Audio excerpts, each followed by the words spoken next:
Welcome to Negotiating Happiness, the show that helps you find happiness, success, and balance in your work and life. I'm Adriana, your host for this journey into entrepreneurship and personal growth. We're broadcasting live on 107.7 and 105.3 FM in New Orleans as part of the United Public Radio Network.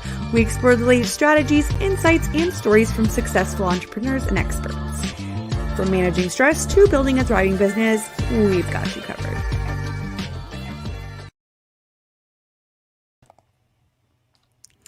Good afternoon, everybody. It is April 8th, 2024. I cannot believe it. This is your host, Adriana Fierstro, and you are listening to Negotiating Happiness. We are broadcasting live on the United Public Radio Network and UFO Paranormal Radio Network at 105.3 and 107.7 FM in the beautiful city of New Orleans. If you wanted to sit back and watch some of our other shows, make sure you check us out on Roku TV. You just have to look for the UFO Paranormal channel. Welcome, everybody. It is lunchtime, depending on where you are. Please grab your coffee, grab your lunch, and just listen in. And just remember that we are live, so please come in with any questions or comments you may have. We will feature and answer all of your questions. I am here today with the lovely Rosemary. Hello, Rosemary. Hi, Adriana. How's it going? It's amazingly for a Monday. That's what everybody says, right? When they come on. So let's do a quick intro here. Like I said, I just welcomed Rosemary. She is the CEO of Marketing and Sales at Royal Door Ltd and the founder of the podcast Only Women Entrepreneurs. We will be discussing her entrepreneurship journey, founding a charity, a podcast, supporting women entrepreneurs. I'm really excited to dive in. So here's a little bit of a bio so that everybody gets to know Rosemary a little bit better. So she was a former high school English teacher who decided to drastically alter her career path and enter the world of manufacturing at a family-owned and operated business called Royal Door Ltd in Vaughan, Ontario, Canada. And it was established in 1975. There, she worked for over 30 years where she learned the art of crafting handmade wood interior and exterior doors for major retailers across the country, builders, designers, and architects. Rosemary's doors have made their way in construction and renovation magazines, Netflix TV shows, HGTV, my favorite, and Hollywood movies. She later assumed the role of Chief Executive Officer of Marketing and Sales, where she's helped develop Royal Door as a premier provider of high-quality door and trim solutions. With commitment to excellence and customer satisfaction, they specialize in manufacturing and delivering top-notch products and services tailored to meet the unique needs of residential and commercial clients throughout Canada. Royal Door Ltd has been a trusted name in the industry for 49 years, and they pride themselves on their reliability, professionalism, and craftsmanship, making them the preferred choice for discerning customers. And beyond her contributions to the manufacturing world, Rosemary is also the founder of Brandon's Eye Research Foundation, which is a non-for-profit organization dedicated to supporting clinical care and research activities in the field of vision health. Since its inception in 2004, the foundation has raised over $3 million, making a significant impact on the lives of countless individuals and families. If Rosemary is not working at Royal Door or raising funds for her charity, Brandon's Eye Research Foundation, she is passionate about helping other women entrepreneurs with their business vision through her mentoring and consulting company called OWE, short for Only Women Entrepreneurs. Here, her mission is to provide business and personal development coaching to empower women entrepreneurs to excel in their business or nonprofits, helping them to challenge and overcome societal stereotypes in male-dominated industries. And what we'll be doing is we'll be posting links throughout the show. So if anybody wants to check out more, we'll make those available. I'll post it in the chat as well. So Rosemary, thank you so much for coming on today. Adriana, thank you for having me. Hear me okay? I'm really excited about this. Yes, I can hear you loud and clear. Thank you for the Perfect. wonderful bio and all my accomplishments. So I'm ready. Let's get started. I can't wait. You've got such a wonderful background for a very diverse career background. So when we first started chatting about you coming on the show, I was very excited because I really, really want people to not shy away from doing this wonderful thing called entrepreneurship just because they have, they're not sure what they want to do, or they want to change careers for a third time, or you are kind of the perfect guest to let them know that they can jump from one thing to another and be successful at doing it. That's for sure. So, how about you tell us a little bit about, um, you know, how do you balance all of this? Because I think that's the first question that people think about, right? So it's very demanding. You also have a family, and you're a CEO, you're a founder, you're this and that. I love it. I love it all, but I want you to tell us a little bit about how you make it work. Okay, I can't deny the fact that I am busy because I've got a Right. lot of initiatives. But what I do to ensure that I give my proper attention to all my initiatives is I have to, first of all, prioritize my tasks. Okay, what's Right. important? What do I need to get done each and every day? And then I set time limits. How much time is that going to take? The other thing is I review them and I say, well, is it something that someone else can do? So I delegate responsibility. So I have team members in my various organizations that help me with multiple tasks so that am not spread thin. So that actually helps develop a great team, and it also gives them a little bit of empowerment where I can trust them. They're my right hand individuals, and they're able to make decisions on my behalf because they are very clear on what my goals are, and we have an open communication where we meet regularly for each organization, and we just lay down a nice roadmap as to what needs to be done and how we're going to proceed it. And then I get feedback from them. Hey, Rosemary, this is what came up with that task. So these are the things I'm thinking about, and we discuss them. And then once we've come up with a resolution, they go out and they, act on my behalf. So that helps me out tremendously. The other thing that helps me out is being extremely organized. Okay. So, and that means knowing my deadlines, knowing my meetings, my commitments. And you can Right. use, whether you use a journal where you write everything down, or you can use technology. You plug everything. For me, I use Outlook, and I know what's going on any given day. And I know how much time I have per task. And then I do get reminders saying, hey, you have to move on to the next task. So I also have to be flexible and adaptive because sometimes, or a lot of times, things don't go out as planned. So when you get a hiccup in the road, a bump in the road, you have to quickly pivot and figure out how to handle the situation. You just can't blow it off. So we have emergency steps or procedures or a plan B to help when we do have obstacles or a different direction. So what you're saying is that planning is key. At the same time, also be flexible. I love that. Yes.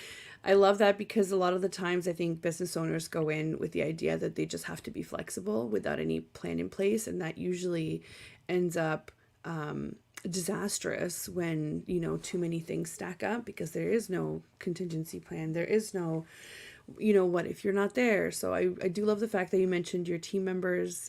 If you are lucky enough to have team members, they're such a great resource, and without them, you would be beyond busy as well, right? So that makes sense. So in your experience, I think this is where a lot of business owners struggle with team members is, communication is so important, but there's also a fine line, right? What do you communicate? What do you not? Is there timing? Is there, what's involved in this? How would you approach this if it was a new business owner that had a fairly new team? Well, a new business owner, first of all, there's lots to learn, okay, from that aspect. First of all, communication is going to be the key. That's going to actually make or break your business because if you can't articulate to your team how you envision your business, what your goals are, and the steps towards getting to those goals, then you're going to have a ship with no captain. So you got to be that captain. You have to set the course and you have to guide it. Another analogy I like to use is if you are planning to backpack to Europe, you just don't pick up and go, Right. right? You have to research it. You have to figure out a budget. You have to figure out a roadmap, where you want to go, where you're going to stay, and business is the same way. So once you have that roadmap, then you have to clearly articulate that to your team, and then your team has to be broken down to who, according to their strengths, who is good at what. And then from there, you have to delegate and say, hey, Adriana, you know what? I think you're really good at marketing. And I think you will be able to help us out in promoting our product. You have great customer relationships.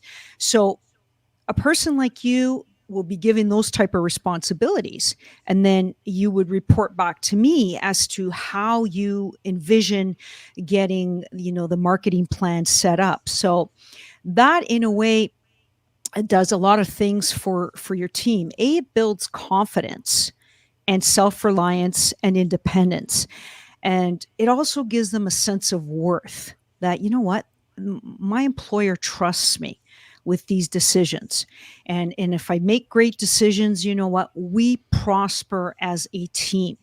And you need to communicate that not only with the one person, the team member you're working with, but that message has to be brought across to your whole team, that everyone's a valuable individual and it's a team effort, and with your skills you're only going to make us better, and that's what leads to growth down the line.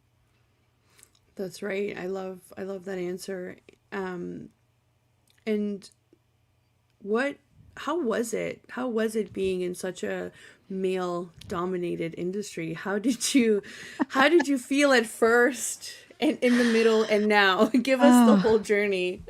well, leaving the teaching profession, which was primarily women back in the day, like I taught in the early 90s, to going into the family business of manufacturing wood doors, totally male dominated. Our sales representatives, our production staff, our clients, like, there were very few women in between. And my father-in-law said, you know what, just give it a year. Okay. My confidence when I left the profession was about yay big. And the reason why it was so small was I was entering a very uncomfortable zone in my life, because I didn't have experience. I didn't have knowledge. I didn't have any expertise. How on earth am I going to be able to work here? And his answer was quite simple. It's like, you know what?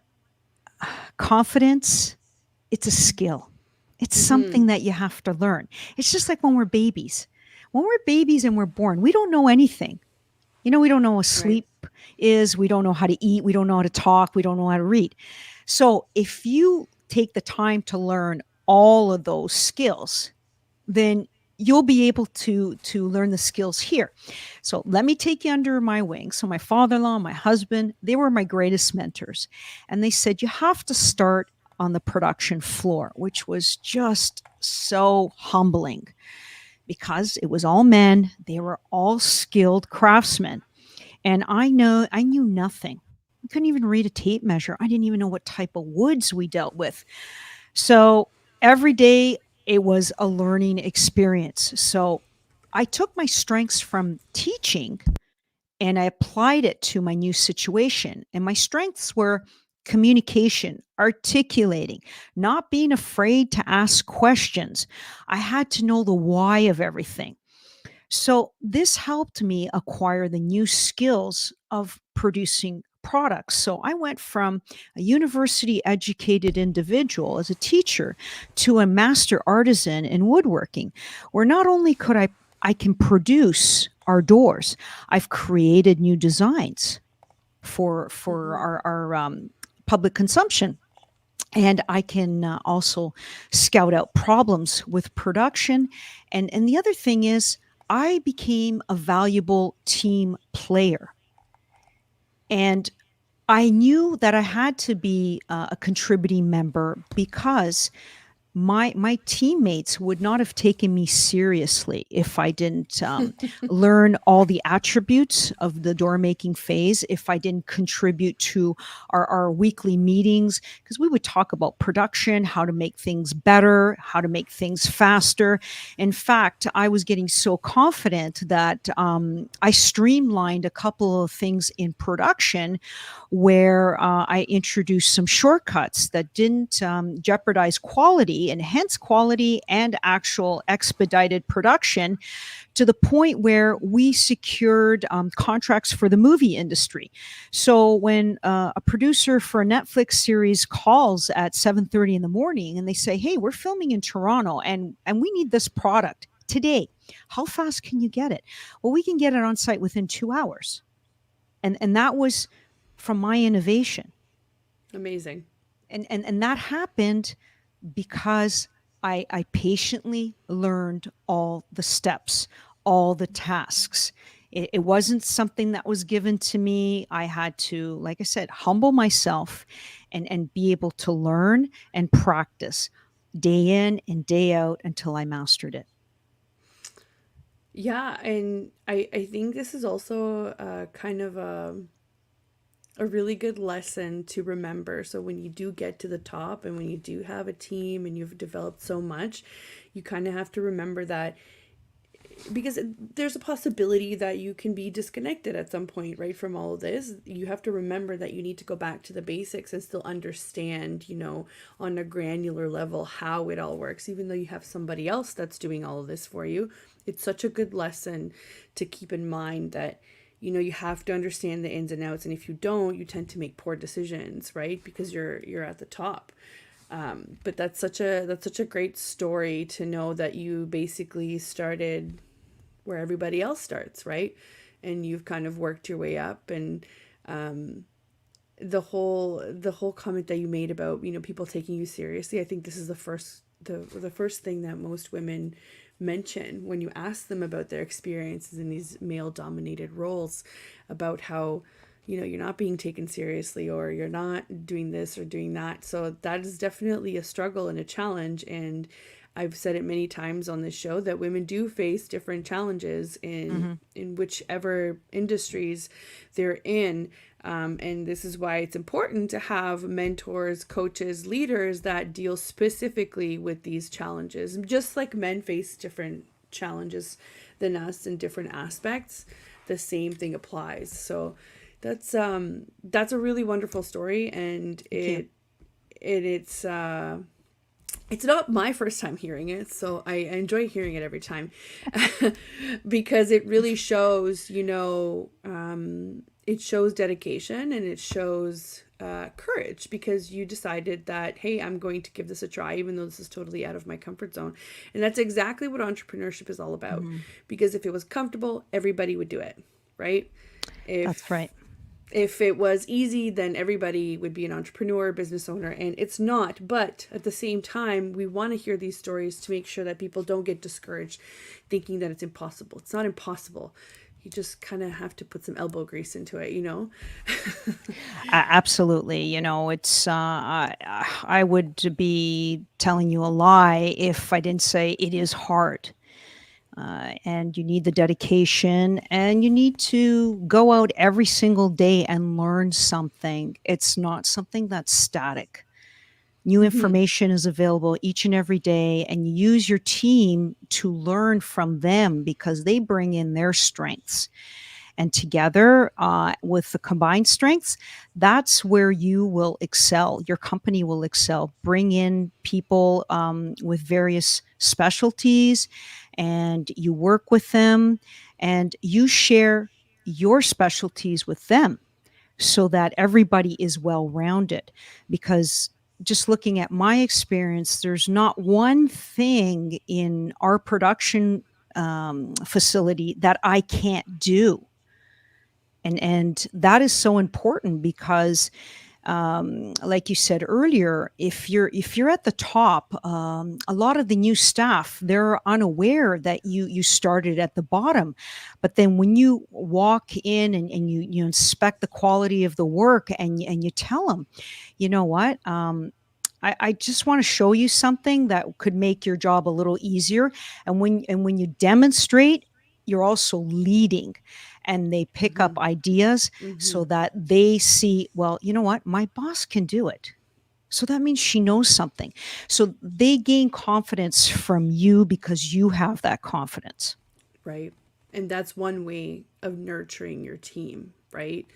Um, what other ways do you implement? Because I mean that's a wonderful way. There's a lot of people in their jobs that don't experience that kind of connection with the people at the top. So Hmm. I do think that that's an amazing way to show leadership and to show faith and trust and kind of instill confidence in you as a leader, right? Because Yes. hey, she knows what she's talking about. She's done this before, and she's not just at the top. She understands. So how else do you nurture that for your team?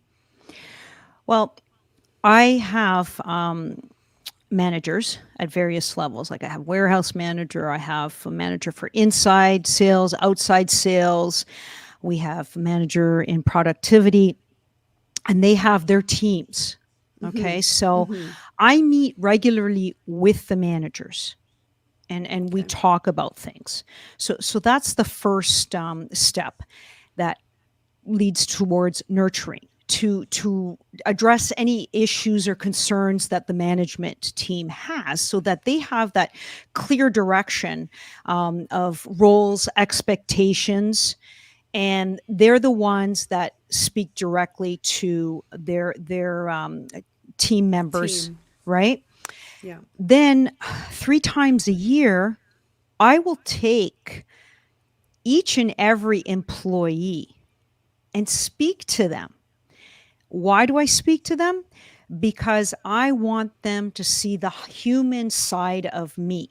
That just because I'm in an office and you don't see me on a regular basis doesn't mean that I don't know you're there. I know you're there.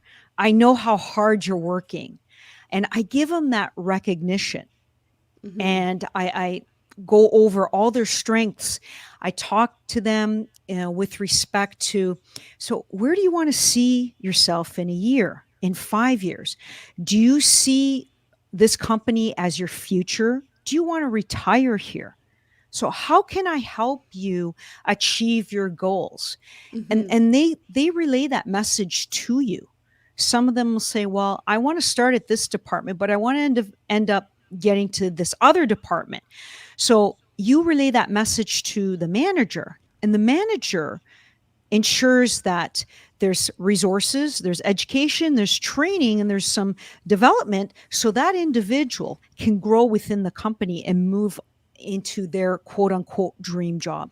Yeah, I think feedback is so important, and sometimes business owners get so wrapped up into the day to day, business, and doing the work and doing all the work with the clients that feedback with your employees, your team falls through the cracks.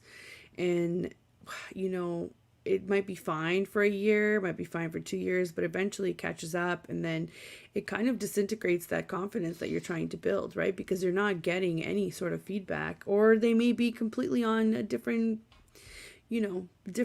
wavelength than you are on what's going Exactly. on. So that's super important. I like that. And I guess how it do you find that there's a how do I say this? Like how I mean, obviously you as a person, you bounce from your being a CEO to the charity to your podcast and your consulting. Do those mix at all? Do you have your team members? Do they know about all that? Like, how do you handle all of that? They're all intertwined. Oh yeah, I figured. So because for me, those are all accomplishments, right? Of And course. I am a role model at our organization, not only for my family, but also everyone that works for us. Because if they see you doing other things, like for example working for a charity, they not necessarily have to come and volunteer at our charity, but if they volunteered some of their time giving back, helping other people that are less fortunate or finding challenges, it just makes the world a better place. It also makes you appear more human and compassionate to employees, and they are not fearful to ask you for some help. We have, new immigrants that are starting with our company, and for them, it's a struggle because it's high inflation rates. It's Mm-hmm. expensive to find a place to live, transportation. So you want to ensure that that person has that safety and security. But I don't read minds. I want them to see that I'm approachable or the managers are approachable. So the message does get to us.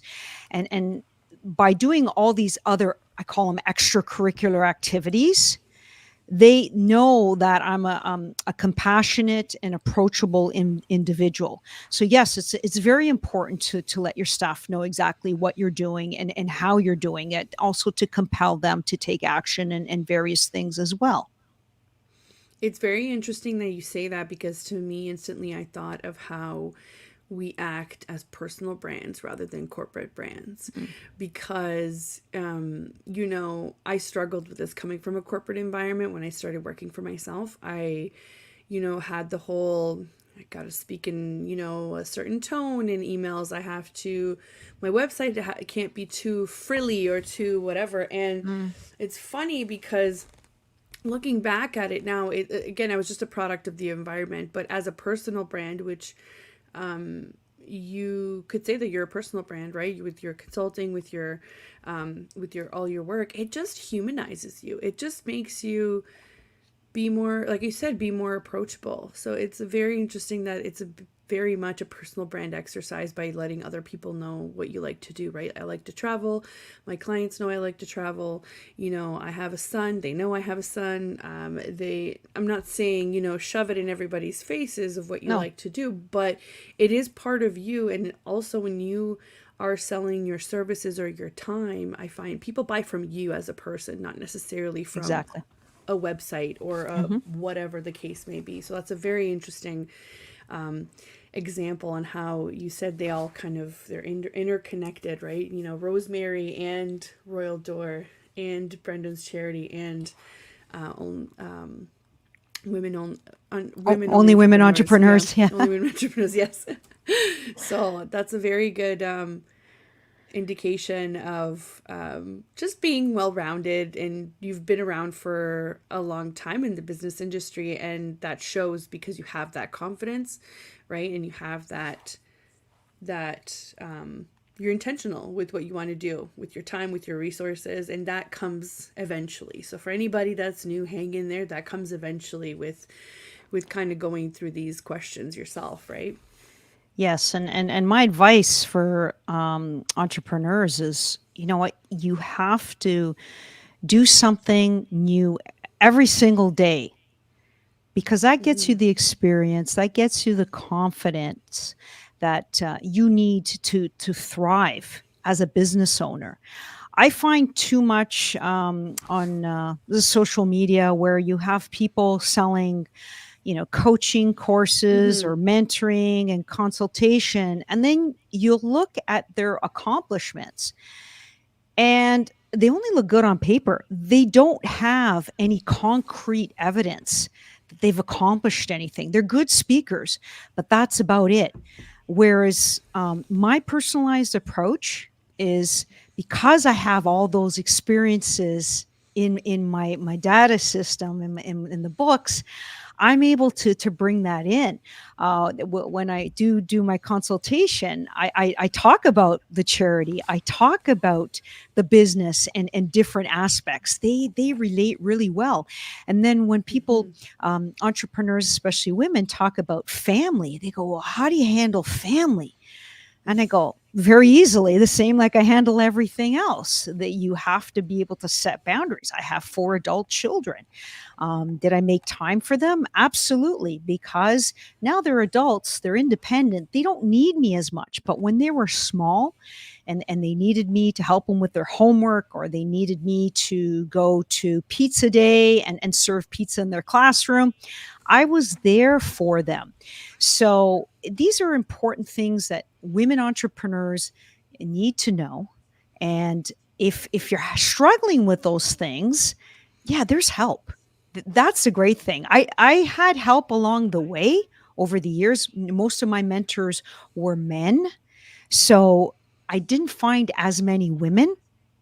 But Mhm. as my generation progresses into retirement, there's more women that are available out there that have proven businesses, that have a healthy family life, and they can give you all the advice you need. You don't have to do it alone. Right. And sometimes it's not just the advice, it's just knowing somebody that has gone through these stages that really gives you the confidence to just keep going.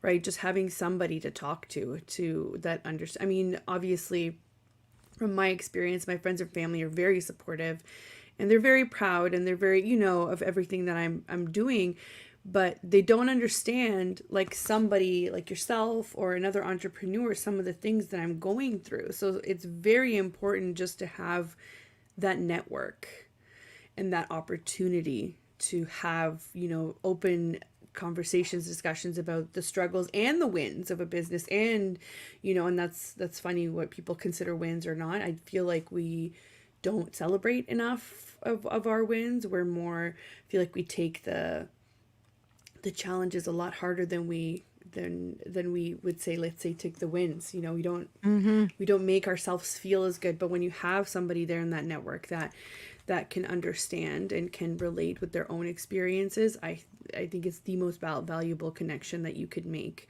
as an entrepreneur. So that's definitely, there is a need for people like you.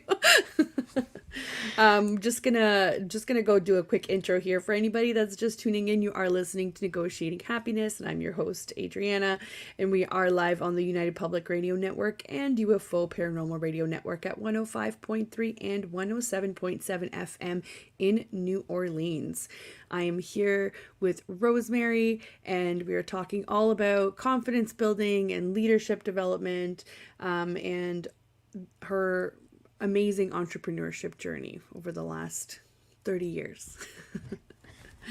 So we've covered a little bit about, what it's like to have a team and what it was like for you to go through such a male dominated industry.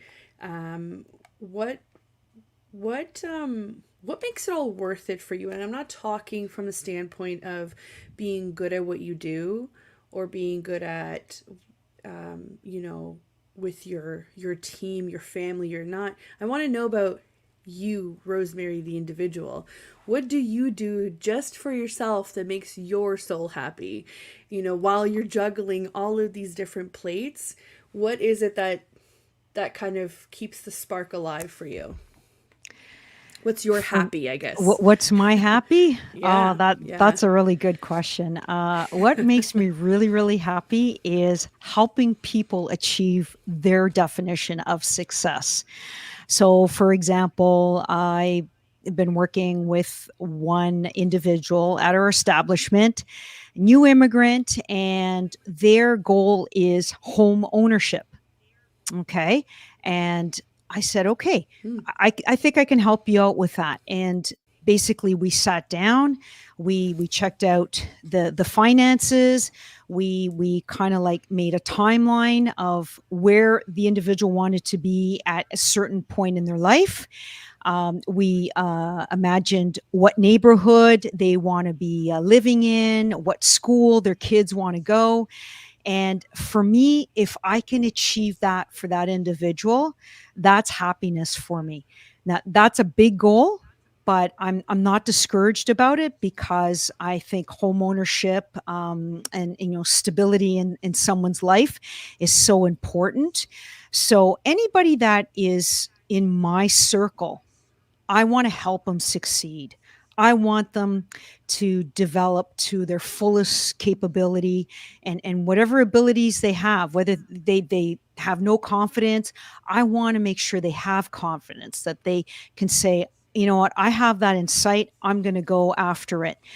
And for me, that's what really drives me. Yeah. And what do you well, I mean, that's obviously amazing because that means you get a lot of satisfaction out of what you do and in the things that, come along with it. So you are very involved in all of those aspects. What do you like to do just for yourself though? That's what I really want to know because Okay, sure. we're often on service mode all the time as women, Yes. right? Right? I So want to so know true. when you turn it off, I want to know what makes it worth it for you. Well, I do have that work life balance that everybody talks Mhm. about. I have Mhm. Rosemary's time. And my time is early in the morning. I Yeah. purposely get up at 4:30 in the morning. And you're wondering, what on earth are you doing at 4:30 in the morning? So I do I've my heard it own. before though. I've heard it before, so I'm not that bewildered, but I mean, I'm not up at 4:30, so And you know what? It's quiet. It mhm. helps me get into the present moment, and I like to meditate. And Love it. meditation helps bring clarity and focus for me. Mhm. Okay. And so if I have something like a deadline, or I'm feeling pressure about something, I just kind of focus on it and I get my solutions from it. So I spend about a half hour. Sometimes if it's really, really deep, if it's not so deep, it could be even a quick meditation, 10 minutes. Not every day is the same, but I at least set aside half an hour. And then what I do is, I have a gym in my home, and I work out because I believe, having, being physically fit also helps with being mentally fit. And I that point there, I like to also do swimming in the morning, where I do a cold plunge, which totally gets my nervous system alert and fresh. Mhm. And then just before I head off to work, I pick up a book and I read. I read a Amazing. chapter of various books, just to see what's going on. How are people thinking? I even read history books just to learn things from the past and maybe try to apply those lessons. So, those things I do specifically in the morning because I have no interruption. And then I am focused, ready to go for the rest of the day. That sounds great, and you're kind of ticking off all of the boxes, right? Physical, mental, and I love meditation, and I do it sometimes, and I wish I had more time to do it.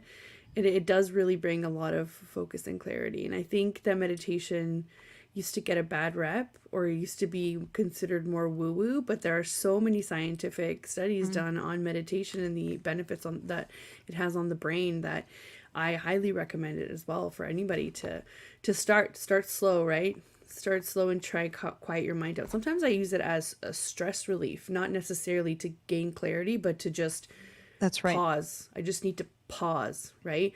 Put all the devices away and just pause. It's great.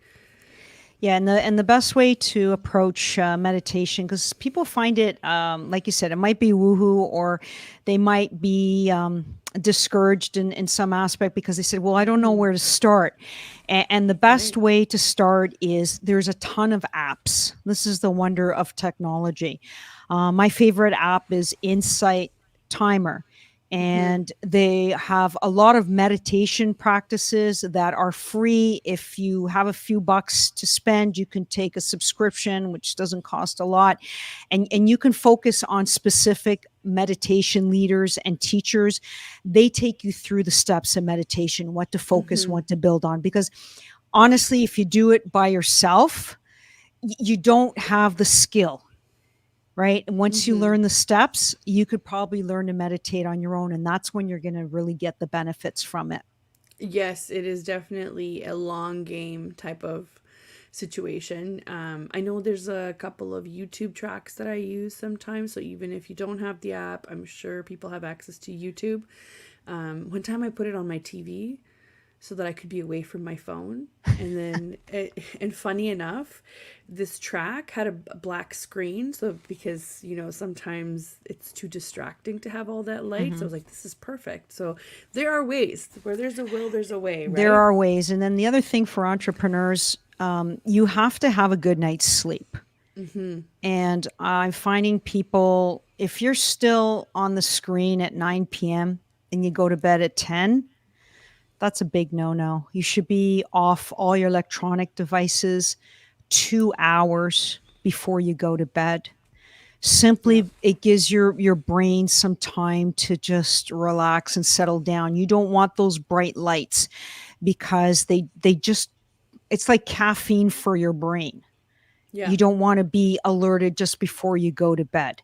So that's Right. one important thing. And the other thing that helps with a good night's sleep and you feel recharged is try to have your last meal minimum 2 hours before you go to bed, because that's ample time for your digestion to kick in. A lot of Mm-hmm. people, Mm-hmm. they might have a late dinner like 9 o'clock, and again they go to bed at 10. Well, what's your tummy you're doing? You're digesting, and it's working so hard because you're in a lying down position, Yeah. and that interferes with your sleep patterns. So it's good Right. to eat a few hours before going to bed, and you should have a restful sleep, and that way you are supercharged to start off the morning. Yeah, they do say that if you think you have too many problems, try and take a full night's sleep and then see how many problems you have after. And it's true because I think being tired just overloads our nervous system and we just don't function the same way. We don't process information in the proper way and we just get overwhelmed. So that is very Mm. true. Sleep is very important. I did want to ask you, um, from the consulting background, you must work with a lot of people that have very different styles of work or leadership, right? How do you Uh, tailor your approach? How do you, and I mean, this could possibly be one of those things that can translate into clients. How do you deal with the different clients, the different ways that they work? So well, this is an amazing question. I'm glad you asked it. Thank you. You're right. You know the word individual. mm-hmm. That's the clear definition. So when you're dealing with a leader in an entrepreneurial situation, you're dealing with an individual. Right. You can't take something like maybe that I personally experienced or other clients that I work with and apply those lessons and values to that person. I this is I start off with a client by individually assessing them. I Mm-hmm. want to know what kind of personality I'm dealing with, because I can say, you have people that are calm and people that take their time and they're patient. Totally different from someone that explodes at their secretary brought them a coffee and it was not to their liking, and they start screaming over a cup of coffee. So first of all, I have to analyze the person and assess what type of personality they are. That's the Right. first step. Then the second step is I have to examine their organizational culture. Like, what is going on in their office, or if it's a warehouse, if it's a retail, it depends on the type of business. What are I want to hear the feedback from employees, from managers, because it gives me a clear picture whether this is a business that is united or divided. Right. So once I've done all my analysis, I also tend to look at the financial situation, the business strategy, the growth, in addition to the leader as well. Because Yeah. by having as much information as possible, then I'm able to come up with a customized plan for that person. And it's basically, these are your strengths. These are things that we need to work on. Like, we all have weaknesses. Oh yeah. Okay. It's not that, oh, you have a weakness and I can't be a better person for it. No, it's a matter of identifying them and making those weaknesses into something that could be a strength down the line. So once you've identified all these things, we start working. We make a plan, and this Mm-hmm. plan has little steps. And first of all, leaders, especially entrepreneurs, they think that they have to be in charge of Mm-hmm. everything. And you got to let them know, you came to me because you have certain issues. So you're going to have to take a little bit of direction from me, and then we're going to come up with a plan, and then we're going to implement the plan. And then once we implement the plan step by step, then there's feedback. But it's not Right. feedback only from the leader, it's from everybody involved in the organization. And sometimes that could be, people in the organization that are not there to really promote the interests or the goals of the company. And I call those the cancers of the organization. And these are brought to the attention of the leader. And you say, you know what, you could be a great leader. The problem is with these individuals here. They don't Mm-hmm. share your vision, they don't share your passion. So we have to take steps to remedy that. Or it could be the other situation where I'll hear people in the establishment, and they'll say, well, she or he is totally unapproachable. I'm terrified of saying anything. Well, that's not a good thing to do, because you got to open the dialogue. You have to have communication, and there has to be respect. There has to be honesty, and there can't be repercussions. If somebody digs deep and tells you how they really feel, you have to take that as not as a criticism, but as an opportunity to learn, adjust, Right. and change. Right. And that's all depending on whether they're ready to accept that, right? Sometimes people are not at that stage. So as a consultant, I'm very well aware of the same issue, right? Sometimes people are not problem aware. Therefore, they're not going to be very receptive to the solution Hmm. either. So just depends on what stage they're at. Hopefully, if they're engaging somebody like you who has to do all the background work and all the auditing, that they are ready to hear all that. And it's funny because I think we typically get so wrapped up in what the hierarchy is that that's when we let disconnects happen between everything. So it is very helpful to have somebody like you come in to be able to see things with a very, fresh set of eyes, because yes, maybe you've got people that don't share your vision, but you can't see that because those disconnects have already happened, right? So Yes. it is very important to have that sort of feedback, and it is important to have feedback from the top all the way to the bottom, right? The goal is to keep people happy so that they keep doing what you need them to do, right? Yes. But It one is very one oh, important. sorry. No, go ahead. One thing though, I do want to point out, when I am working with a business owner and I'm finding pushback, this is where I recommend a personal development program that I actually worked along with Tara Garrison. She is a mindset coach, nutritional coach in Hawaii. Mm-hmm. And we have a 12-month program where we work on the individual, and that individual needs to really assess themselves. Mm-hmm. And the program is basically, let's grow, baby. So we have each month is dedicated to a specific theme. Just to look at the first month, it's basically to listen. And then each week we break it down so that we work on specific aspects of listening. And how do you hone in on your listening skills? We teach you Mm-hmm. how to meditate. We Mm-hmm. teach you to get in touch with your inner self, to understand things, because I think everybody has some sort of deep rooted issue that happened in the past that has become sort of like a trauma.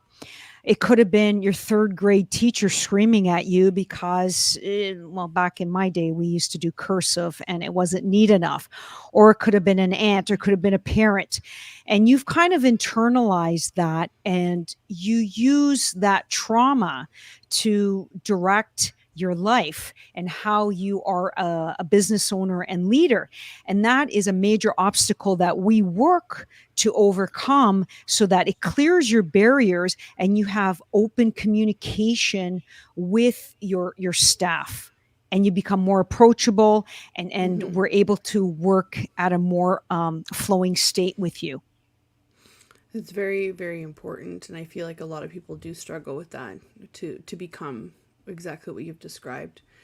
So, time flew by as per usual, and we have a couple of minutes, and I want you to tell us kind of what's on the horizon for you, what projects you're working on, or where you want to direct everybody.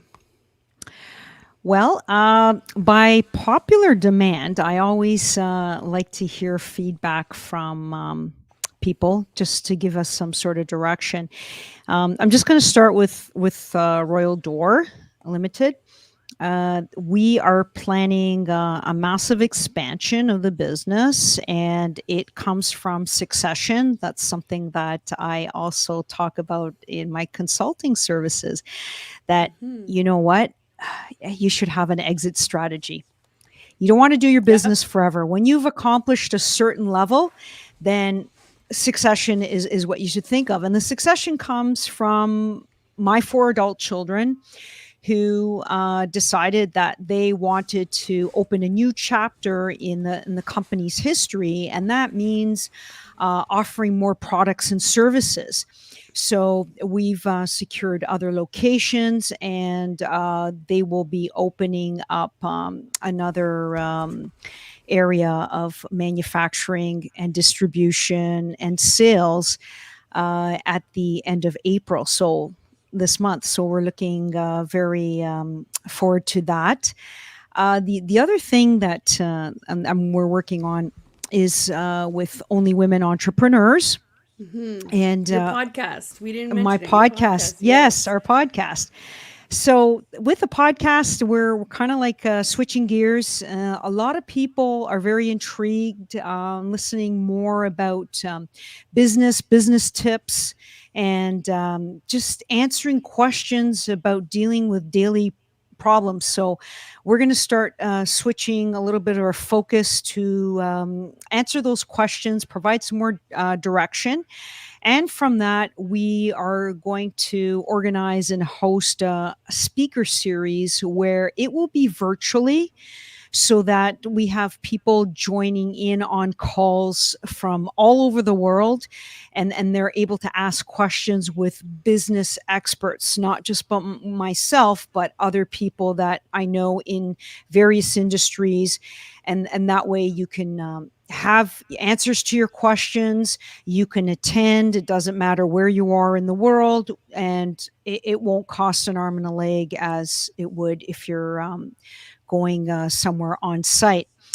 And finally, for the charity Brandon's Eye Research Foundation, we are just gearing up a promotional campaign to enlist monthly donors.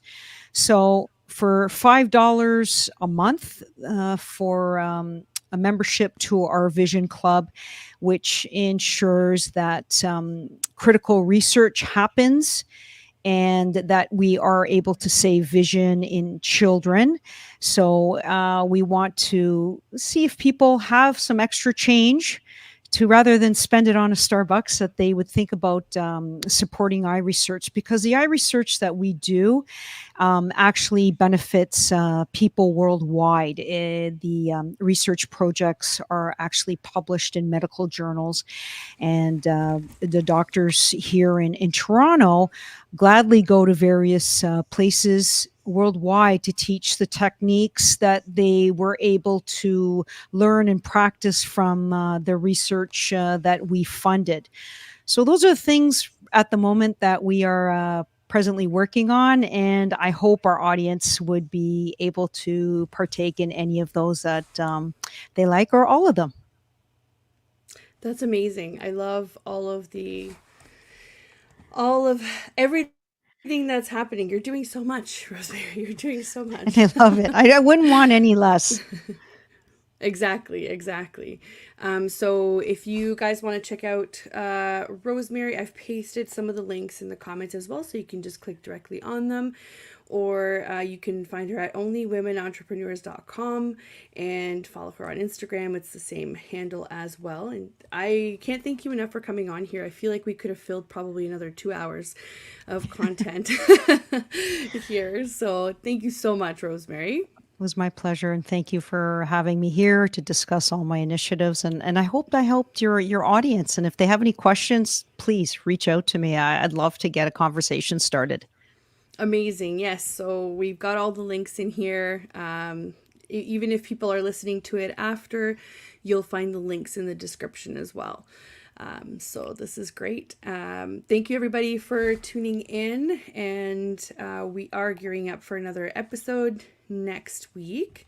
And again, thank you so much, Rosemary. I can't imagine how many more shows we could have done based on Well, you know what? I your can come back for a experience. I series love of it. shows, like it Yes, doesn't, let's come back, please. we can come back and do some more. Absolutely. I really enjoyed it because, like you said, we just did a tip of the iceberg for leadership. Just bits and pieces, right? Bits and pieces. Yes.